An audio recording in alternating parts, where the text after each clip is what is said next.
লক্ষ্মীর ভান্ডার প্রকল্পকে হাতিয়ার করে ইন্দাস বিধানসভায় জোর কদমে প্রচারে নামলেন তৃণমূল কংগ্রেস প্রার্থী শ্যামলী রায় বাগদি। বুধবার জামকুড়ি গ্রাম পঞ্চায়েতের হবিব পুষ্করণী এলাকায় মা মনসা মন্দিরে পুজো দিয়ে দিনের কর্মসূচি শুরু করেন তিনি। পুজো শেষে স্থানীয় মানুষের মধ্যে প্রসাদ বিতরণ করে প্রচারের সূচনা করেন প্রার্থী। এরপর গ্রাম জুড়ে বাড়ি বাড়ি গিয়ে সাধারণ মানুষের সঙ্গে সরাসরি যোগাযোগ করেন শ্যামলী। মানুষের সমস্যা শোনার পাশাপাশি রাজ্য সরকারের বিভিন্ন উন্নয়নমূলক প্রকল্পের কথাও তুলে ধরেন তিনি। প্রচারের মূল কেন্দ্র ছিল লক্ষ্মীর ভান্ডার প্রকল্প।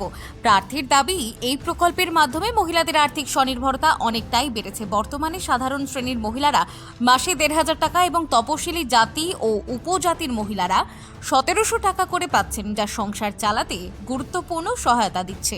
দেখুন, আমাদের মুখ্যমন্ত্রী মমতা বন্দ্যোপাধ্যায় যেভাবে লক্ষ্মী ভান্ডারের বৃদ্ধি করেছে, সেই দিক থেকে দেখতে গেলে আমাদের মহিলারা একদম উচ্ছ্বাসিত। তারা আনন্দের সহিত এই লক্ষ্মী ভান্ডার নিয়ে সবসময় ঘুরছে।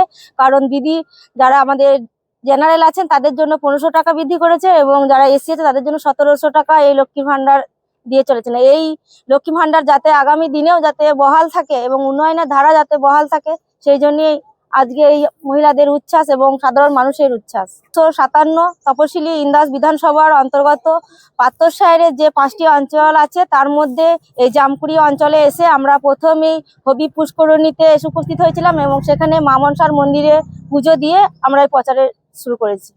শ্যামলীর কথায়, লক্ষ্মীর ভান্ডারের সুবিধা মানুষের ঘরে ঘরে পৌঁছে দিতে এবং উন্নয়নের ধারা বজায় রাখতে আমরা মানুষের দ্বারে যাচ্ছি।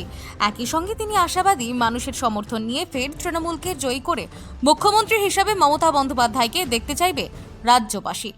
এই প্রচারে স্থানীয় তৃণমূল নেতৃত্ব ও কর্মী সমর্থকদের উপস্থিতি ছিল চোখে পড়ার মতো। এলাকায় প্রার্থীর প্রচারকে ঘিরে সাধারণ মানুষের মধ্যেও উৎসাহ লক্ষ্য করা যায়। ভোট যত এগোচ্ছে তত লক্ষ্মীর ভান্ডারকে সামনে রেখে মহিলা ভোট ব্যাংকের দখল নিতে মরিয়া তৃণমূল। ইন্দাসের সেই লড়াইয়ে শ্যামলী রায় বাগদির প্রচার যে নতুন মাত্রা যোগ করেছে তা বলাই যায়। বাঁকুড়া থেকে সুচিন্ত গোস্বামীর রিপোর্ট, বঙ্গলেখনী।